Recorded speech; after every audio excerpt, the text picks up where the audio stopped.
Introducing the all-new Adobe Acrobat Studio, now with AI-powered PDF spaces. Do more with PDFs than you ever thought possible.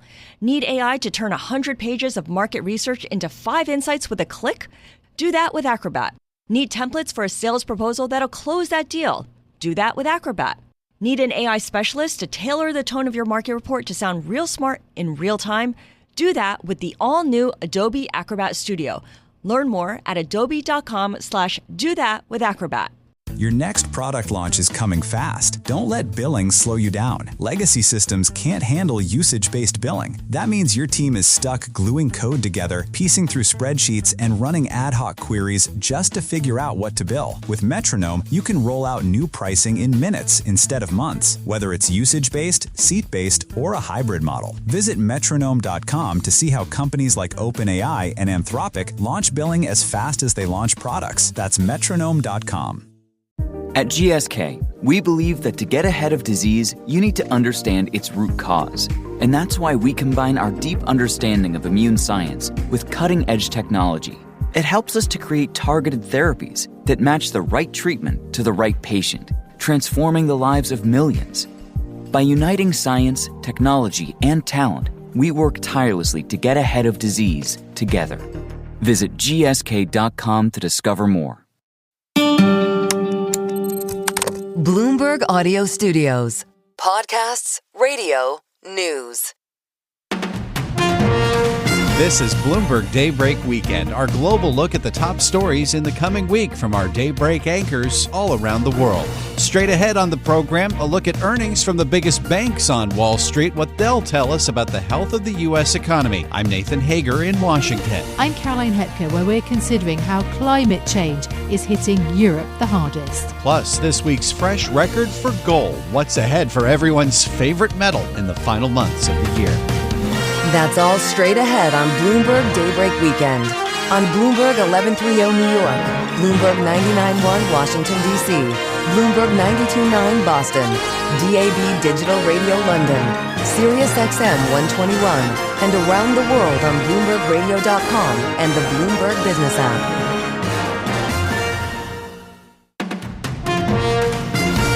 Good day to you. I'm Nathan Hager, and we begin today's program with earnings from the biggest banks on Wall Street. JP Morgan Chase, Goldman Sachs, Citigroup, and Wells Fargo kick off big bank earnings season, with Bank of America and Morgan Stanley not too far behind. For more on what to expect, we're joined by Allison Williams, Senior Analyst for Global Banks and Asset Managers at Bloomberg Intelligence. Allison, thanks for being with us. Let's just get into it. What to expect, especially now that we've heard some comments from JP Morgan Chase CEO Jamie Dimon himself. What are you looking for from the big banks? Thanks for having me. 3 key things that we're looking for the big banks this week. First, the strength in markets is going to translate into further revenue and profit momentum, both for the third quarter and the outlook. We expect this could be a record year for capital markets revenue, and that benefits all of the banks, especially Goldman Sachs and Morgan Stanley. But JP Morgan, the leader in absolute revenue. Second, we have the added tailwind of improving core net interest income as rate expectations are moving lower, while loan growth, and in particular commercial loan growth, is picking up. Third, credit remains solid, and we will see some provisioning we expect for normalization and loan growth, but not much change to economic assumptions underlying reserves. So based on these 3 core trends, putting them together, we think that earnings could beat with upward revisions to estimates for 2025 and 2026. We are seeing some estimate increases for the quarter, some positive revisions going into results, but notably when it comes to trading, which we think is going to be very strong, analyst estimates do tend to be conservative, so we think there is room for upside there. Are you looking for any big shifts in market share when it comes to trading? Because it seems like all of these banks are really going after each other on that front. And we have seen this torrid rally in the stock market from the April low. We do think that the big are going to continue to get bigger. So the shift that we've seen over time is that, banks like Goldman Sachs, Morgan Stanley, and JP Morgan have gained share. We've also seen Bank of America and Citigroup gain over the very long term. But we think that this is going to be a quarter where we see outperformance, especially in the equity trading business from Goldman Sachs, who is the leader in that business in absolute revenue. Goldman is also the leader in M&A, and we also expect them to have a quarter in that business. One of the key businesses that has been helping the banks is prime brokerage, and some of the larger hedge funds and the asset levels. When we look at some of the largest hedge funds and we look at things like record equity prices around the globe, we do think that there's going to be some help to that business. We also saw record trading volume. When we look at the underlying trends to trading, the equities trading business should be supported by continued strength in prime brokerage. We saw some record balances last quarter. We think we're going to see new records this quarter. We also saw a record in U.S. exchange trading volume. So that's a big business for the banks. But we're also going to see strength on the fixed income side of things, both within rates and spread trading. So really broad-based strength at the banks. And we think that that's really going to help all the competitors. And what are you looking for when it comes to commentary from these banks on the resilience of the consumer? That has been the driver for this economy, even when we're starting to see, cracks in the labor market. When you think about banks like Bank of America and Citigroup that have, more of a focus on households, what could they tell us when it comes to credit quality? To your point, we always do get an eye into the consumer for these banks. The one interesting thing that we're seeing at the industry level is the commercial side of loan growth picking up. It really has been the credit card business that's been driving growth, especially at these large banks in recent years. But we are seeing a little bit of a shift to that on the commercial side, and we do think that that's healthy. On the credit quality side of things, as I said, I do think that we see some normalization, but we don't expect to see big changes in economic assumptions. So we think that the reserve building should be relatively modest. And when it comes to banks with a sort of a big wealth management focus, I'm thinking of Morgan Stanley, Goldman Sachs, those kind of firms. Is the bar high for them? The bar is high, but we think that they are going to deliver on that bar because, as I mentioned, we've seen global equity prices and global equity market capitalization hit a new record towards the end of September. We've seen new highs already in this fourth quarter, and that is very good for wealth and banking fees, both for the third quarter and the outlook going into this quarter. All right. Well, we'll see as that big bank earnings season kicks off early next week. That's Allison Williams with us, senior analyst for global banks and asset managers at Bloomberg Intelligence. Allison, thank you. We move next to earnings from some of the regional banks. Citizens Financial, First Horizon, PNC Financial Services. They're among the flood of lenders opening their books this week. Let's bring in Herman Chan to preview those results. Herman's a senior analyst for U.S. regional banks at Bloomberg Intelligence. These banks have been in the spotlight, Herman. Of course, these results are coming off the heels of the Fifth Third Bank deal for Comerica that we all remember so much about. So should we be looking for more consolidation chatter when the banks report this week? I think that's going to be the top question within the analyst community is which banks are going to be acquisitive and which banks potentially are thinking about selling themselves. We've seen, as you mentioned, the Fifth Third Comerica deal, and that comes on the heels of PNC buying a bank in Colorado called First Bank, which really boosts their Denver presence. And also Huntington, which is a Ohio-based lender that's going into Texas with its Veritex deal. So there is definitely some consolidation that's brewing, and we'd expect that continue going forward. And of course, Fifth Third and Comerica are both going to be among those banks opening their books. What are you expecting specifically from those results? Yeah, so Fifth Third specifically has talked about some strong lending trends, so that's great to see, and we'd expect some further improvement in their top line. What was a surprise for a lot of the investment community is that Fifth Third mentioned that they're ensnared in this tricolor bankruptcy, so that's going to create a fairly large credit loss for them, which will hit the third quarter numbers. We view that as more of a one-off issue that shouldn't reverberate throughout the entire loan book and throughout the industry, but it is something that'll affect their 3Q reporting. In terms of Comerica, Comerica's been one of the banks that has taken a bit longer to recover from the SVB issues a couple years back, and so they're along the way of trying to shore up their balance sheet in terms of their deposits and deposit repricing and growing loans. But that'll be more steadier going forward, and given the fact that they're going to do this deal for Fifth Third, I think that's going to be less of a priority for a lot of the analysts and investors. Are there some other banks reporting this week that could be in a similar situation as Comerica and potentially be acquisition targets themselves? Yeah, that's a good question. That's one of the things that we'll try to suss out. There are banks that in our coverage that we think are probably better buyers than sellers at this point. So banks like Regions, which operates in the Southeast and has a really strong valuation multiple that has the currency to really do deals.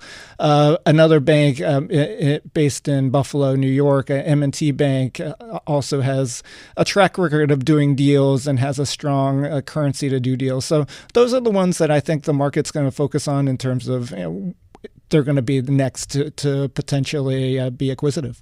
You mentioned one earlier, PNC Financial, talking about their expansion plans in the Southwest in particular. Do you expect that to show up in the results and bolster the balance sheet?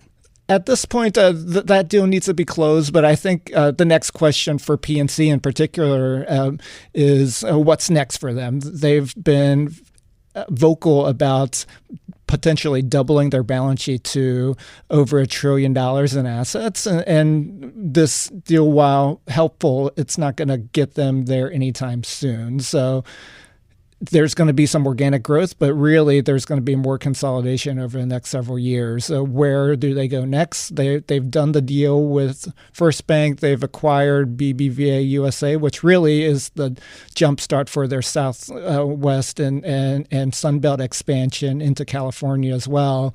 And now it's a coast-to-coast lender. So where do they grow from here? That's going to be the next question. Interesting. Now, one other bank I mentioned earlier has been coming off its own deals as well. What are you looking for from Citizens? Yeah, Citizens has done a string of deals over the past few years. They really filled in their market footprint, which was missing in the New York City metro area with Investors Bancorp in New Jersey.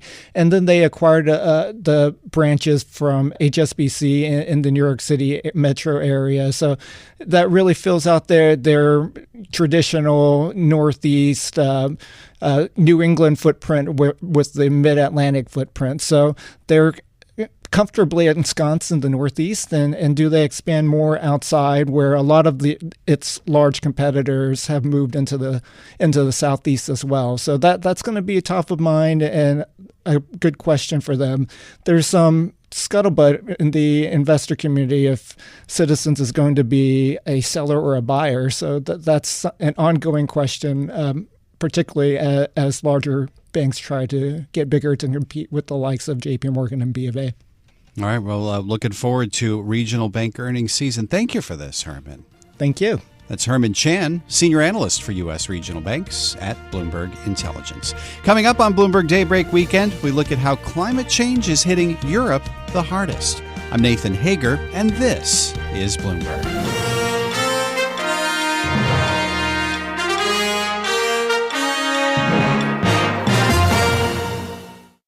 How many vendors does it take to meet all your organization's food needs? Just one. EasyCater, the workplace food platform that lets teams order from a huge variety of restaurants, over 100,000 nationwide, all through a single vendor. In addition to all that variety, EasyCater also gives you full visibility of your organization's food spend with invoicing, centralized reporting, and seamless integration with expense management systems, all on one platform. EasyCater, your business tool for food. To learn more, visit easycater.com/podcast. This is Rob Parker from The Odd Couple with Rob Parker and Kelvin Washington. The Toyota Tundra and Tacoma are designed to outlast and outlive. Backed by Toyota's legendary reputation for reliability, So get in a Tundra with the available iForce Max hybrid engine, delivering exceptional torque and towing capacity. Or check out a Tacoma with available off-road features like crawl control. It can take you beyond the trails. Toyota trucks are built to last year after year, mile after mile. So don't wait. Get yours today. Visit buyatoyota.com for deals and more. Toyota, let's go places. I'm Barry Ritholtz, inviting you to join me for the Masters in Business podcast. Every week, we bring you fascinating conversations with the people who shape markets, investing, and business. CEOs, fund managers, billionaires, Nobel laureates, traders, analysts, economists, everybody that affects what's going on in the market. Whether you own stocks, bonds, real estate, commodities, crypto, you really need to hear these conversations.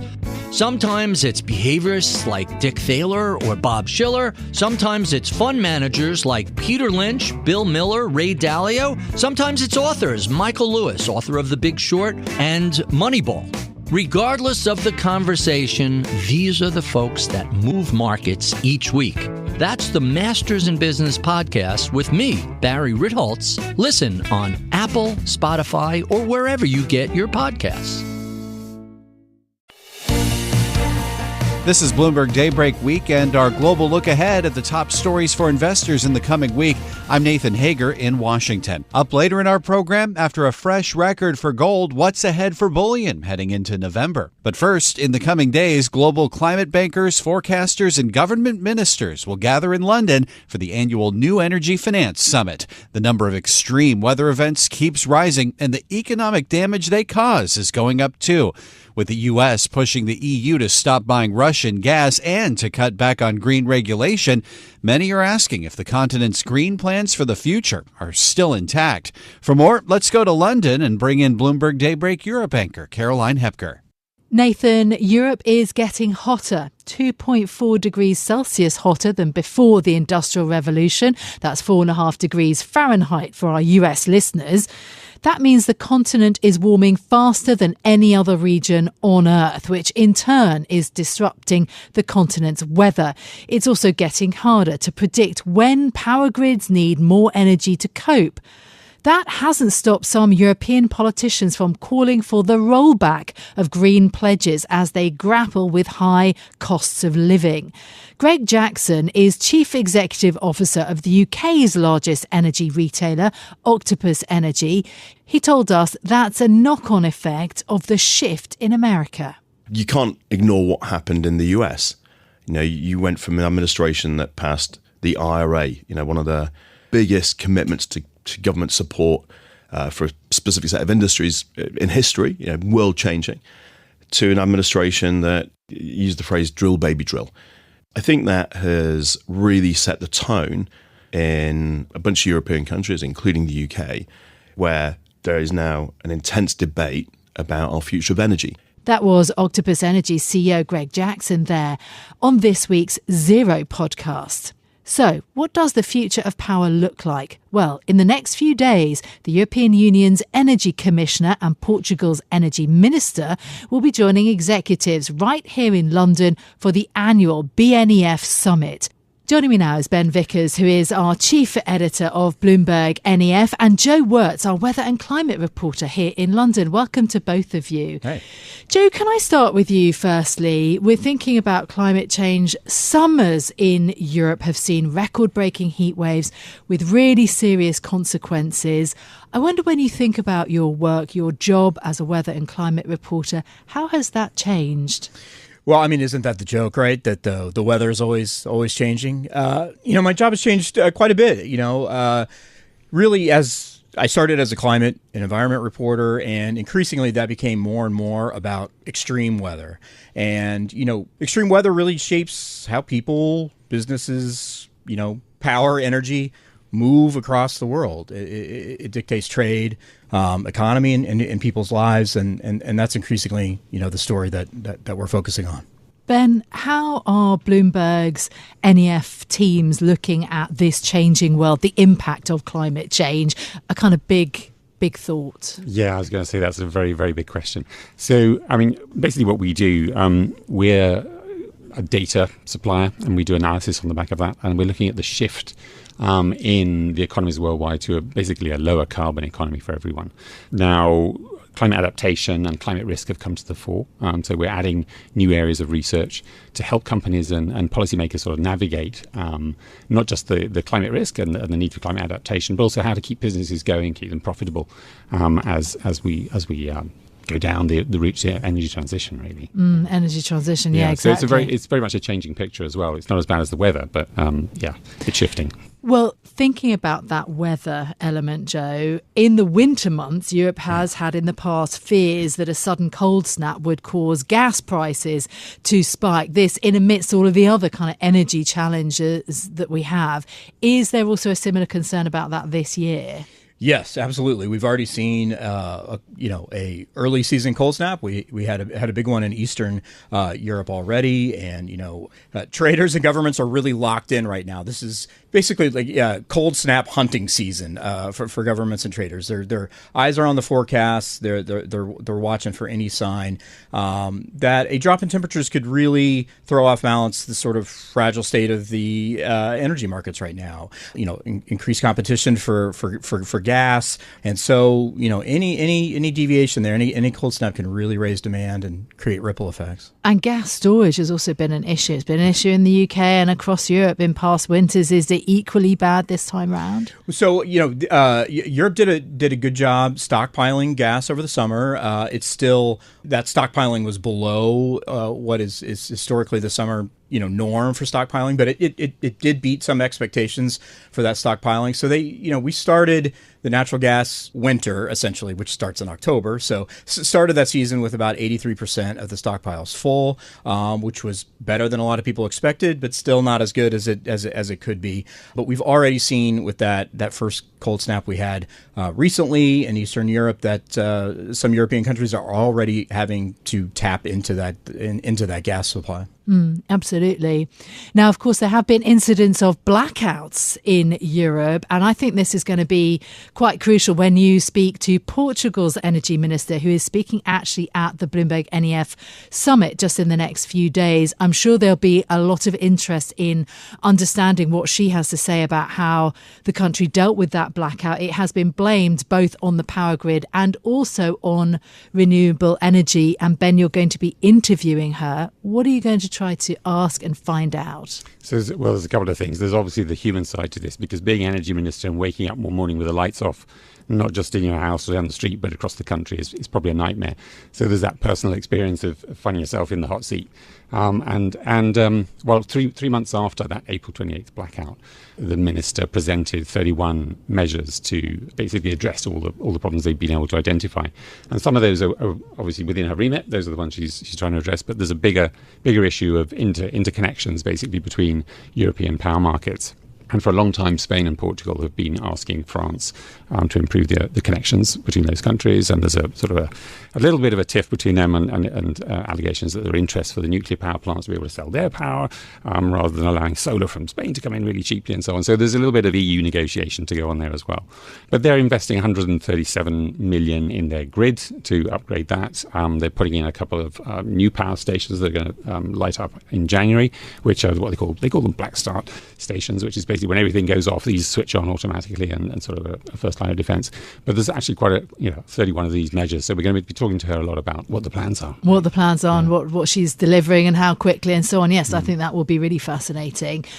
In terms of, though, the other major theme surely is about the backlash against green energy. I mean, a little bit of that comes through in the discussion around Portugal and the spending required, Joe, for climate adaptation. This is a significant issue in the US. It has also rippled across Europe. Is it gaining traction in particular parts of Europe or for particular areas in the energy space? It really seems to be gaining traction in all sorts of different corners across Europe. The context here is that Europe's energy markets are increasingly renewable, increasingly rely on the weather. They're dependent on how much sun is shining, how much wind is blowing, and also comes with all the international competition for gas and other factors. Geopolitics can influence the supply side of that equation.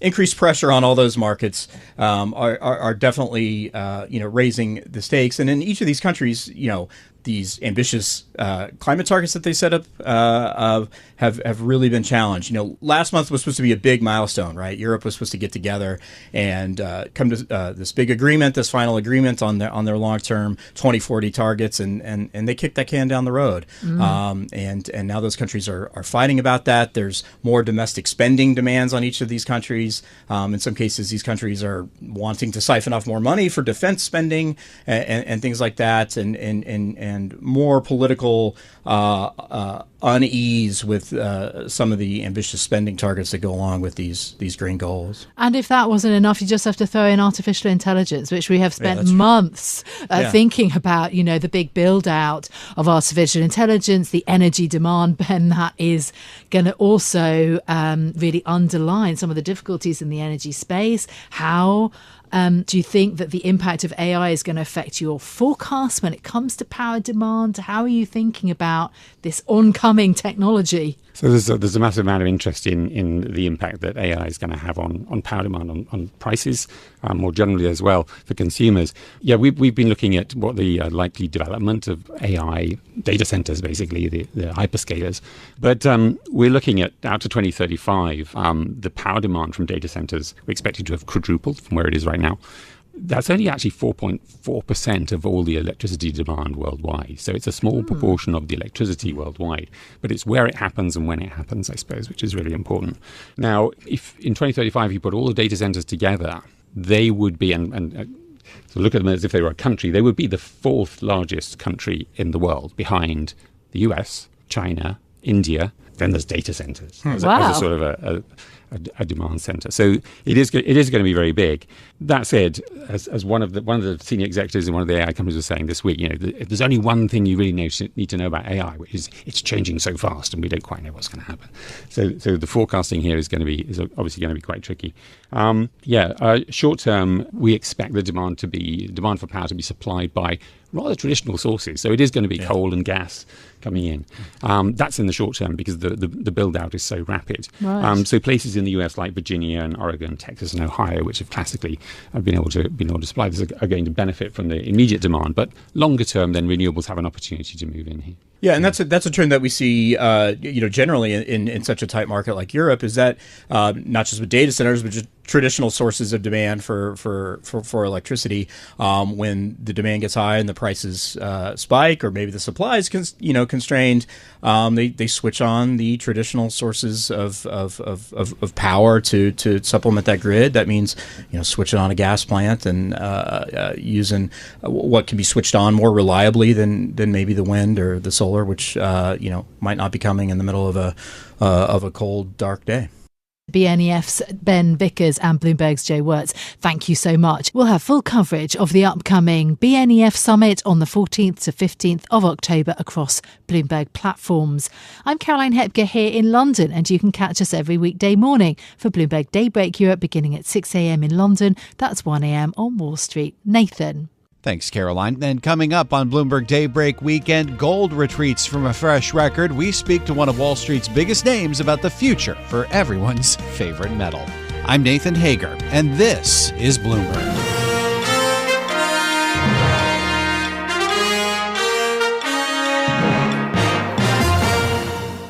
For enterprise organizations, managing all your food needs is a tall order. But with EasyCater, you get a single workplace food vendor with the tools and resources to make it easy, giving teams across your organization an easy way to order from a huge variety of restaurants, all on one platform. All while consolidating your corporate food spend so you can control costs, streamline billing and payment, and simplify reporting. EasyCater, your business tool for food. To learn more, visit easycater.com/podcast. Hey, it's Lunchbox from the Bobby Bones Show. Toyota is moving toward a more sustainable future by giving you the freedom to choose from a full lineup of hybrids, plug-in hybrids, regular gas, and 100% electric vehicles. So pick from stylish cars like the Camry, Corolla, and Prius, as well as efficient and spacious SUVs like the RAV4 and Grand Highlander, all backed by Toyota's reputation for reliability.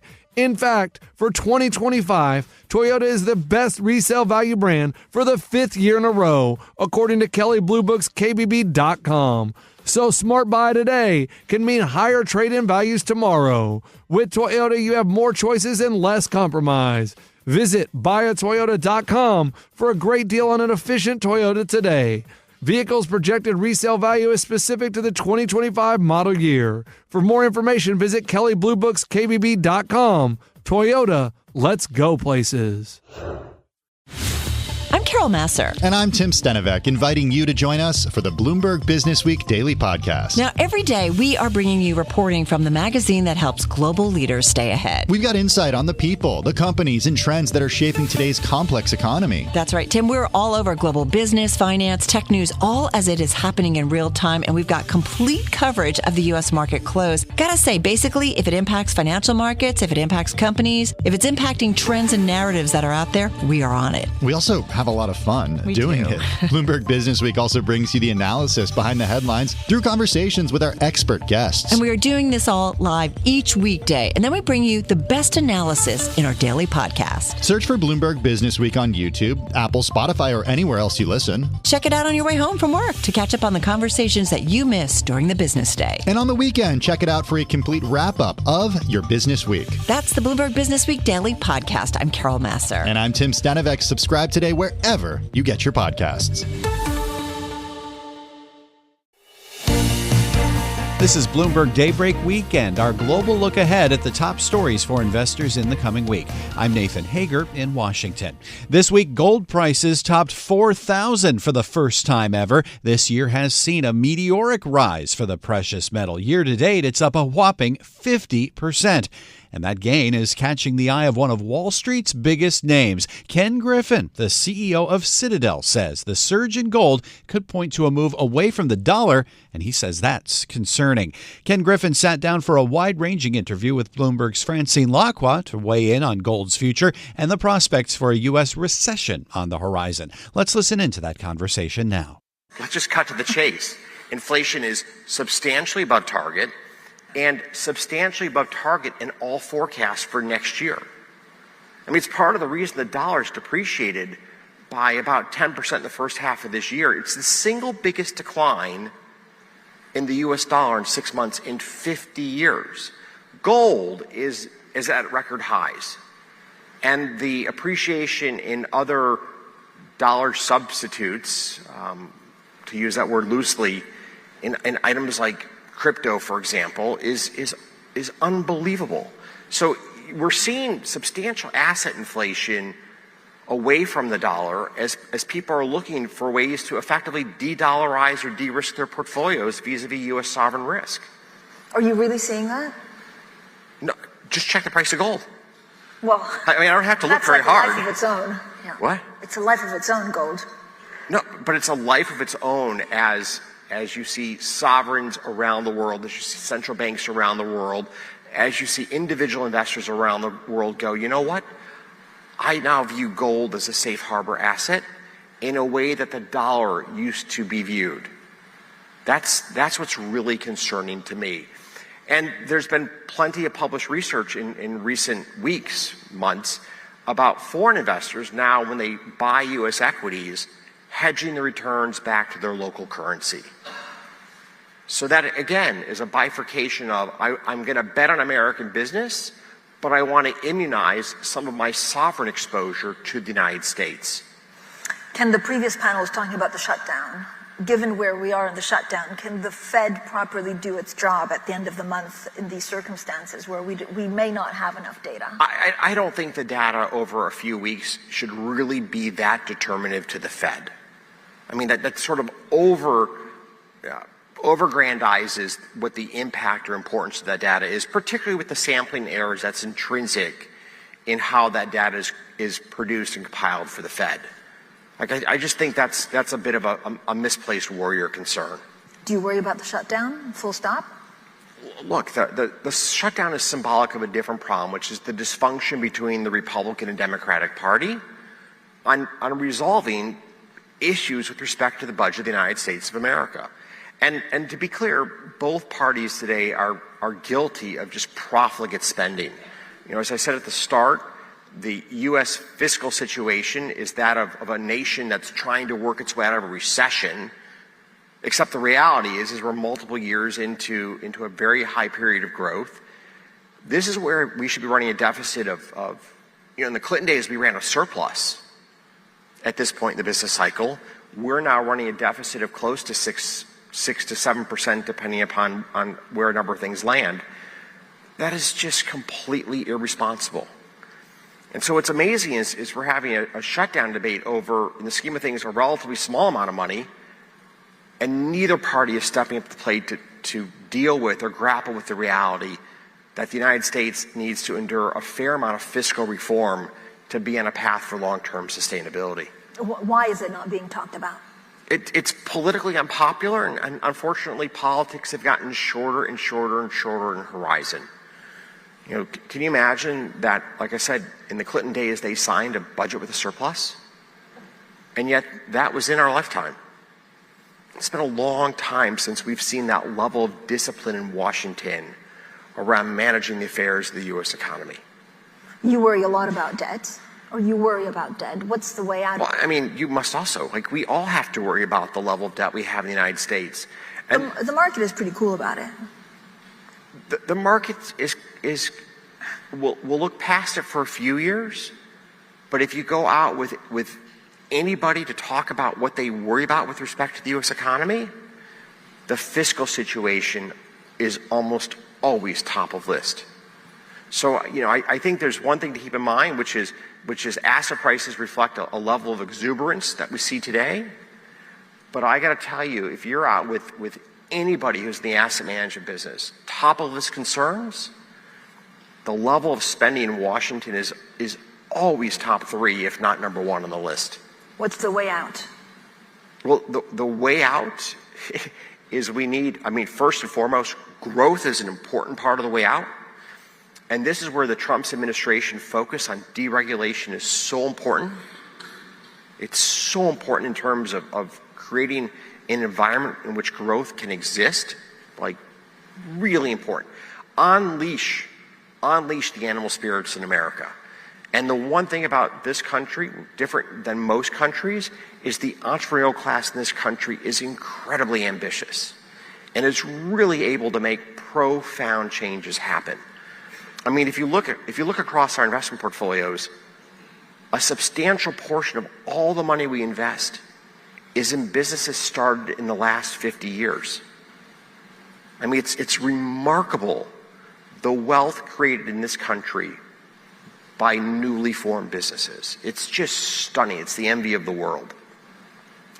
And the Trump administration is certainly taking steps to help encourage that continued American success story. But we also need to give real consideration to tax policy and to spending policies. And I think that how are they rebranding the big beautiful bill at this point? Do you know what the rebranding is going to be yet? How would you rebrand it? Well, I don't think there's a nice way to put lipstick on that pig. It's a pro-cyclical tax cut late in the economic cycle. And everybody in this room, let's be clear, no one wants to pay more in taxes.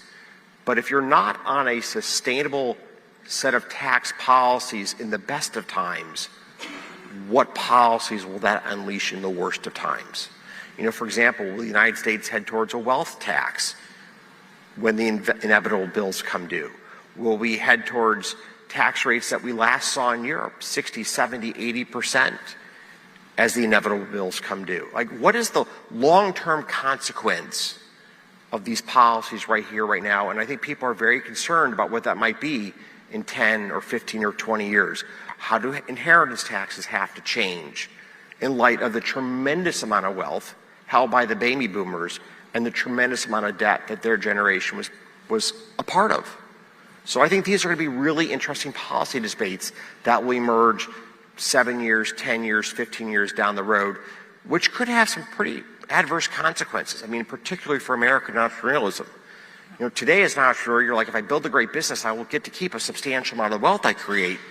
If you go back to a world of 70% tax rates that we had in this country in this last century, maybe throw in a wealth tax for good measure, you may really impact that zeitgeist that is so powerful in terms of our economic prosperity. Ken, where do you see the animal spirits in the U.S.? Because a lot of chief executives say, look, they like some of the policies, but there are also a lot of policies. It could be visas or others, and because they're uncertain where the next one comes from, they're a little bit reluctant to spend right now. Well, I mean, let's be clear. The Trump administration's been able to give us a lot that we love and a lot that we hate. Like, they're an equal opportunity giver.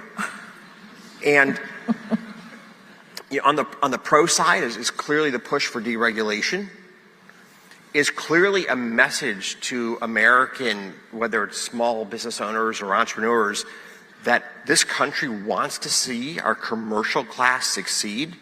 I mean, that's like a foreign language to the Biden administration. I mean, they had no connectivity with American business. The Trump administration is very connected in a very different and profound way. But having said that, the tariff policy has had incredibly uneven impacts across the commercial landscape. I mean, I really do feel sorry for the small and medium-sized businesses that are single source in terms of their goods from Asia, who are now seeing tariffs that are at levels that are unimaginable in the context of their business model. They're really going to be in a world of hurt over the months ahead. And they're not going to have the flexibility that a large conglomerate will have in being able to re-architect supply chains and navigate around these issues. So that's an area that's quite painful to watch. The impact on farmers. I mean, the Chinese have voted very clearly to buy their food products from other countries, and it's really hitting the American farming community quite hard. That's painful to watch play out. The immigration policies, I must say, I scratch my head over. We as a nation are facing a birth rate that's below that required to maintain our population. So unless the United States actually wants to shrink in size over the next 50 years, we're going to have to permit immigration. And I would think that our policies would be around trying to encourage the best and brightest from around the world coming to the United States and building careers and building families and building roots in our country. I've long said every single student in the United States with a STEM degree should get a green card stapled to that diploma and a path to citizenship. Roughly 50% of all the Silicon Valley startups are started by immigrants. I mean, it's just remarkable how this country has won in the global war for talent, and we should continue to pursue that aggressively. And then on the millions of people who came across the borders in the last several years, I applaud the president for controlling our borders. It was really important to stop that flow of illegal immigration. And unfortunately, as you and I both know, a number of countries in South and Central America didn't send us their best and brightest. They did empty their prisons and send people to the United States that we really should not have welcomed warmly. So I applaud the president for shutting the borders. But those who've come to this country who have placed roots here, who are working and contributing to our economy, we should find a path for them to be able to stay here and continue to contribute. They're important in agriculture, they're important in construction, they're important in the leisure industries. They do a lot of jobs that'll be damn near impossible for us to fill with American-born laborers. It's just going to be really tough. And what gets lost in some of the debate is they're not taking jobs from Americans by and large. They're actually playing critical roles that help American businesses thrive and succeed, that allow us to employ more people at higher wages across the broader economy.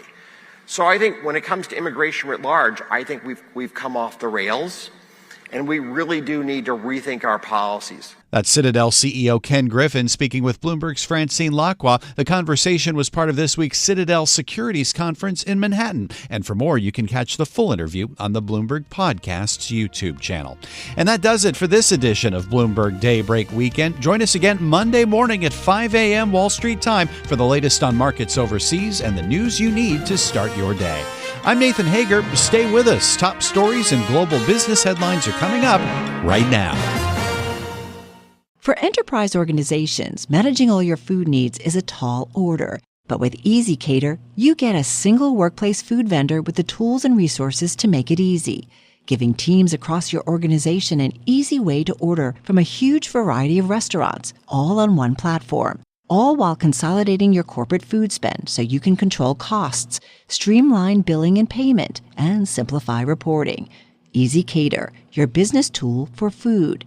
To learn more, visit easycater.com/podcast. This is LeVar Arrington from Two Pros and a Cup of Joe. The Toyota Tundra and Tacoma are designed to outlast and outlive, backed by Toyota's legendary reputation for reliability. So get in a Tundra with the available iForce Max Hybrid engine, delivering exceptional torque and towing capacity. Or check out a Tacoma with available off-road features like crawl control.